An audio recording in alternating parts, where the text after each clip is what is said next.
Diamonds in the sunset. Now your time has come.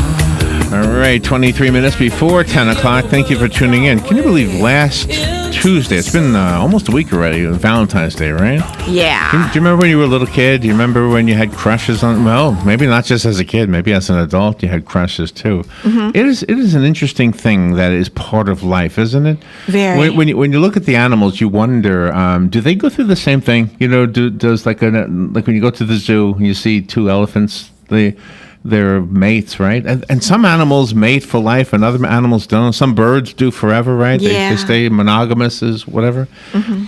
You know, it's not just different animals and humans. I mean, different cultures. I had a friend who was married by arrangement, an Indian friend. Mm-hmm. And the topic came up one time. I asked him, was this something that you would have...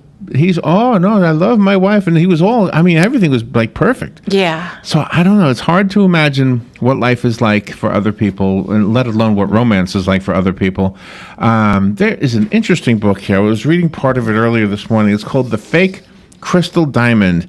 And I'm probably going to mispronounce her name, Nonyelu. Anyichie, I'm probably saying that wrong. She's on the phone right now. She is a doctor, an obstetrician, a gynecologist, a reservist in the United States Navy Medical Corps, and the book is a collection of short stories involving real lives across continents and cultures, and I believe, if I remember it, she's from Nigeria? I think so, Am I yes. remembering the right country? Yes. Good morning, doctor. Thank you. What an honor to have you on our show. Oh, thank you so much. It's my pleasure. Where are you? Where are you right now? I am in my home. You caught me at the right time. I was about to step out to go do my daily business. Oh, no. They didn't tell you we were going to call?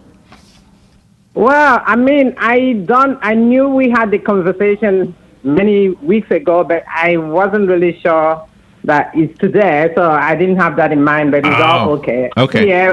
I'm here with my wonderful son. We're trying to have breakfast. Oh, no. 16. So, are we interrupting your breakfast? No, not really. Okay. Well, where do you... used to multitasking. Okay, where do you live now? I live in Westchester County, Pleasantville, New York. Oh, okay. Not too far from where I grew up. Well, thank you for being on the air with us today. How did you end up from Nigeria getting in New York? How did that happen? Well, I would say that I was looking for love when I ended up getting married to this guy. So eventually I came to the United States many years ago, over 20 years ago, settled in New Jersey. However, the marriage never really proceeded as planned. So, I took off and I continued with my life. Okay. So are you still married to the guy? No, not really. No, that's why you refer to him as this guy. Okay. All right. So what made you, when you moved to America, though, and you looked at how people live, the different cultural differences, was it obvious, or were you did you have culture shock? Well, I did have culture shock, to be honest. Things were really different back then. It was a lot of struggling to get to adjust to a different culture. What was one of the biggest differences when it comes to romantic relationships? Well, it's just like I think here people are more expressive as opposed to Nigeria. And in Nigeria, I guess I would say romance is always hidden.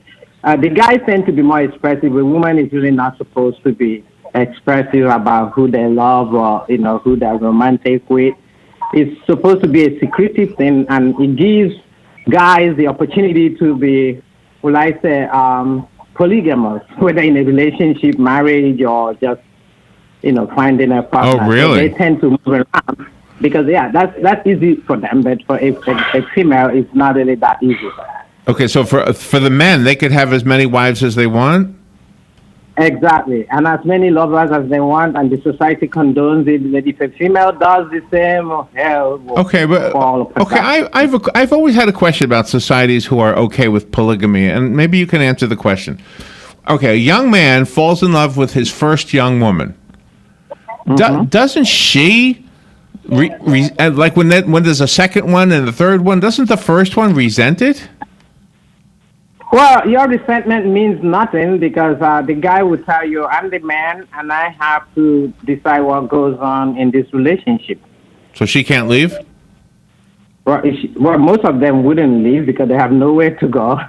It's almost like if you got married and you leave, it's almost like you are not going to be anybody's wife anymore. So they think about it. They probably consider the fact they may have had children and decide that the best way out is just to stay and take it. So when we talk about this, sometimes people will criticize me and say, "Well, you're not, you don't understand polygamy." But at the same time, in America, a man will have a wife and have a mistress on the side. It's the same thing, except that it's a secret. But I don't know. I think once you've made up your mind, you're going to be true to somebody. At least in this country, I don't know. It's in our culture. I know that we have a story this morning about how some of the presidents have had mistresses hidden in closets and things things like that. Right. Right. Yeah. Yeah, so I don't know. I'm trying to figure out. So what happens to the marriage, to the first marriage? Does sex stop, or is that too personal a question? I mean, do they? Well, no. Well, from what I know, sex doesn't really stop, but I guess the new person becomes the new, spice in the whole relationship. The guy would tend to gravitate towards the new person for a longer time. But maybe periodically he feels like he has an obligation as the man or the partner or the husband to meet with the older person, and it will be sporadically and probably rarely. Okay. And typically, it would be if the lady does something good, then he gets to spend the time with the guy. Oh my gosh! So does she have any way to? Oh gosh, how do I ask this question, Robin? If she has physical needs, what does she do? Does she find another? She doesn't do anything. Well, sometimes they may do something secretly. She may find somebody on the side, but that's really secret. Okay. They may not to know about it. All right. I would think that some people may behave that way. So so can I ask you a personal question about yourself? Do you have a husband right now? No, I don't have a husband. Just a single. You're single. I'm still looking. I'm single but looking. Single but looking. And how old is your son? My last son is 16. 16. Okay, so he's old enough. Is he looking for a girlfriend? Well, he's not interested in girls. We talked about it. He says, really not. That's not. Yes, he is. Yeah, you can't talk about that with your mom. Yeah. You don't want to talk to your mom about that. That's Right. What happens to the children in a polygamous relationship? Is there a hierarchy there depending on which number the wife is?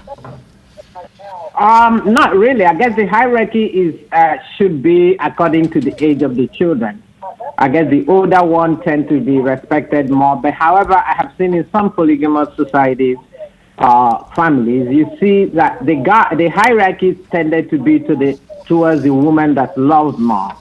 It may not eventually end up to be the newest one, because as the newest one gets integrated into the family, now the man, maybe for behavioral issues or for whoever satisfies more food, sex, then he tends to love that person more because there's really a competition there. So whoever, it's a survival of the fittest. Whoever proves herself to be the best wife gets to be loved more, and the children gets to be favored on. Oh my gosh. More. The book is called The Fake Crystal Diamond, and it's written by our guest. And please correct my pronunciation of your name, Dr. Nonyelu Anyichie. Am I saying that right? Perfect, yes. Perfect. Oh, wow. Perfect. It says here that this is a collection of short stories involving real lives across continents and cultures. So where did you have to interview people to get the stories? Well, no, yeah, somehow, yes. A small portion of it was from interviews, but majority of it was from my own observation, direct observation. Having come from Nigeria, I know what transpires there, and then living here and seeing that things are totally different. I mean, humans, here is a place where every human, we all have equality, and that's something that really was an enchantment to me when I first came here, that I could stand up for what I believe and look for who I want to look for, and I should not hide about it. Right. There's nothing to hide. Yeah. I have a question about disease. What part of the part that I was reading was talking about AIDS and how I guess the advice of somebody to somebody else was that the Africans shouldn't trust the white Americans because they're going to change their mind tomorrow. They're going to say one thing today and say something different tomorrow when it comes to the transmission of AIDS. Is disease? You're a doctor, so you would know this. Is disease sexually transmitted diseases? Are we treating them the right way, or are we treating them? Should we be doing a better job at how we treat them? Well, there's a wide margin or wide discrepancy between the way sexually transmitted diseases are addressed in African continent and here. Here, I think, based on what I know and being a physician who also, treat sexually transmitted disease as a gynecologist, I think that we are aggressive in the medical community to track down. We have good epidemiology network, treat people as aggressive as we can. But the thing is that do we have all these people presenting to the clinic when they have symptoms? So we can only treat you if you come to complain. As opposed to, in an African community back in Africa, majority of the people would not even go to the hospital. And when they end up in a treatment facility, it's probably a quackery society or community or treatment center where the personnel there is not trained to recognize diseases and to search for more diseases. Like here, if you come in and I recognize that you have gonorrhea or chlamydia, for instance, or even trichomonas, guess what? I'm going to cancel you and ask you or recommend that you get tested for other sexually transmitted infection, which will include HIV, hepatitis, and name it. So, and most people, when you tell them the dangers of what they don't know, they will want to know. So that's really the protocol here. But in Africa, it's totally different. I see people with very bad disseminated gonorrhea, but they didn't get treatment. Oh my gosh! Or they workplace, and they get given the wrong medication, and the disease progresses for a long period of time. And you only see it when it has really manifested and become miliary, meaning it has spread, created complications. Wow! And it's fatal, right? If left and untreated? It can be fatal. Yes. Yeah, it can be fatal. HIV is obviously fatal. And the thing is that they spread it from person to person, because if you don't know what you have, how do you protect yourself, treat yourself, and protect your partner, or be honest to your partner and say, listen, I have this. I think we should use condoms. Very good. Very good. Yeah. Okay, let me take a break, and we'll be right back. I have a few commercials I need to play, and then we'll be right back. The book is called The Fake Crystal Diamond. Dr. Nonyelu Anyichie is on the phone in Westchester. Is that what you said you are? Yeah, Westchester, New York. Westchester, New York. Okay. We'll take a little break and be right back with Dr. Anyichie. This is The Source, WOCA Ocala. The weather is brought to you by myfwc.com. Safe boating is no accident. Sunshine mixing with clouds this Monday, to high 77 to 81. Monday night will be partly cloudy, though 55 inland, 61 along the coast. For Tuesday, times of clouds and sunshine, high 78 to 82. For Wednesday, cloudy with showers and a thunderstorm, a high 77 to 81. From the Florida Weather Center, I'm meteorologist Joe Lundberg. Next Generation MD is the future of healthcare now. Listen in the first and third Thursday at 10 a.m. to learn how the future in PRP treatments are here in our area. Find out the many ways that Dr. Juan Jordan, MD, Charles Brooks, NP, and case manager Mark Shaw have brought the family medicine practice to a new level. Hear from the very people that benefit from the fine work they have done in this field. Next Generation MD, every first and third Thursday at 10 a.m. here on WOCA 96.3 FM, 1370 AM, The Source. On top of the world, Ocala's premier active adult community has done it again, and this time it's bigger and better than ever before. 10 new, never-before-seen decorated models will make their debut on Saturday, February 25th at 10 a.m. 5 exciting new plans from our maintenance-free Premier Series, and 5 big new designs from our Estate Series in one convenient model center. Mark your calendars for the can't-miss model grand opening event. On Top of the World has all the lifestyle amenities you want right here. Enjoy over 300,000 square feet of air-conditioned recreational fun, plus over 181 acres of outdoor amenities. Join us on Saturday, February 25th, 10 a.m. to 4 p.m., and tour our 10 new decorated models. On Top of the World is located on State Road 200 west of I-75 in Ocala, or visit online at ontopoftheworld.com. That's ontopoftheworld.com. Equal housing opportunity. Sunrise Automotive, this is Matt. Hey, Matt, it's Dan. Hey, Dan. Listen, we're going to be doing some traveling, and I need to make sure the car is in good shape. Why don't you just bring it on by? Let us check it out. We can check all your belts, your hoses, your tires, all your fluids. In out of town, is that up north in the cold? Yep. Okay. Let's check your antifreeze. Also, let's make sure your washer fluid has got alcohol in it so it doesn't freeze up north, because that makes for a rotten day. And let's check your air pressure in your tires. Let's look at your brakes, make sure everything is safe and secure there. Let's go through it and just make sure everything is ready to go on the road. You due for an oil change? Yep. Whenever you come in to get your oil change, we always check your belts, your hoses, all your lights. We go through and make sure that everything is working properly. We check all your fluid levels. We do that every time you come in to Sunrise Automotive. So just call you back at this number? Yeah, just give me a call back at 690-1993 whenever you're ready to come in. And you can drop it off, leave it with us, whatever's most convenient for you. Look forward to seeing you at Sunrise Automotive. All right, 7 minutes before 10 o'clock. Thank you for tuning in. Guys, this is kind of a fascinating topic, isn't it? Dr. Nonyelu Anyichie is on the phone. Her book is called The Fake Crystal Diamond. She, by the way, she's an obstetrician, a gynecologist, a reservist in the United States Navy Medical Corps. This is a fascinating study of the difference in the cultural differences when it comes to romance. I guess that's the best way to say that. And do you know, in our culture, Doctor, it seems like when as men and women, we ask each other on a date, let's go on a date, right? And it seems like the first couple of dates, you're supposed to pretend like sex isn't even on your mind. You're supposed, right? You're supposed to pretend like, oh, I don't have any interest in sex. I just want to get to know you. And everybody knows that's not true. So we kind of play a game here too, don't we? Yeah, we are. That's certainly true. Right. But I think sex is actually something that is psychological, and there's a mental component to sex. That's why sometimes, and it's a funny thing, somebody might be having sex with someone and their mind is focused on a different person, and through focusing on that other person, they get their orgasmic response. So, and sex is a spontaneous thing that most people don't have control over. People make up their mind, this is how I'm going to act on a date, nothing is going to happen. It doesn't really happen that, because there's I would say a crude central control over your sexual thinking and your sexual behavior. So once that crude central control comes in to implement itself, people tend to fall apart. Or whatever wishes and whatever is your plan for the day tend to fall apart. So that's what the problem with sex. And I don't blame people for behaving that way, because it's something outside of your control. Some people have stronger willpower, but we are not all the same.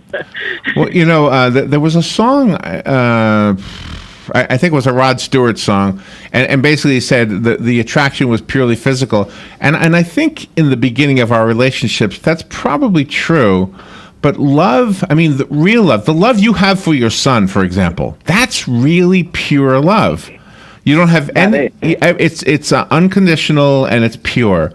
And I think I'm a romantic at heart, so maybe this is just my naivete speaking, but I think that we eventually love somebody we fell in love with the same way we love our children and our parents. I think so.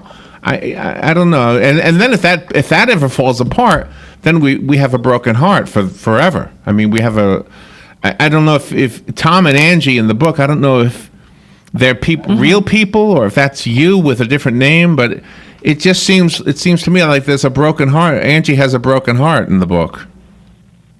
Well, yeah, this is true, but it depends on who actually is in love. The thing is, when two people get together, is everybody in love? Are you as much in love as the other person? Sometimes it ends up being that one person has a broken heart because that person understands or has a different meaning of what the love is. Yeah. Angie, yes, in the book had a broken heart because she had planned or she had a prior understanding of what love should be, and when she went in, it was not really what it's supposed to be. Right. Some people get into a relationship for economic reason, and you can see from Andy's perspective, Andy was not expecting to have the relationship be heavily invested on economic reasons. And when she went in there and found out that this other person was playing games with different people, and it was all based on, financial gain, it really broke her heart. Mm-hmm. Yeah, I can see that. And that's not you, right? Or is that you? Are you Angie? No. I wouldn't say typically that I'm Angie. Angie sort of encompasses different people that had a similar experience. I think I had close to that experience, but not exactly with Angie. And you've written about different cultures and different relationships all over the world. And really what people are looking for is just somebody to share the rest of their life with. And it's really a wonderful opportunity for people to read about the different cultures all over the world in your book. Right. It is. So where does the title come from? The Fake Crystal Diamond. What does the title reference? Well, the diamond represents something that's resilient and strong, and that's why we use it as a symbol when you exchange marriage vows. Mm-hmm. People tend to buy a diamond ring. I'm not sure if everybody knows that what it implies, but what it means is this thing is going to be a strong solidarity, and it's going to last forever. Because it doesn't matter, you bury diamond, you go dig it up from the dust, you shine it, it becomes a diamond. Mm-hmm. So it doesn't matter the difficulties you go through in your lives or in your relationship.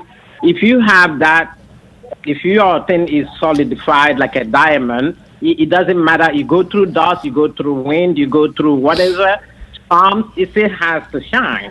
But the thing is, when people present the fake one, not a real diamond, you bury a fake diamond, it's not going to come up shining after a while.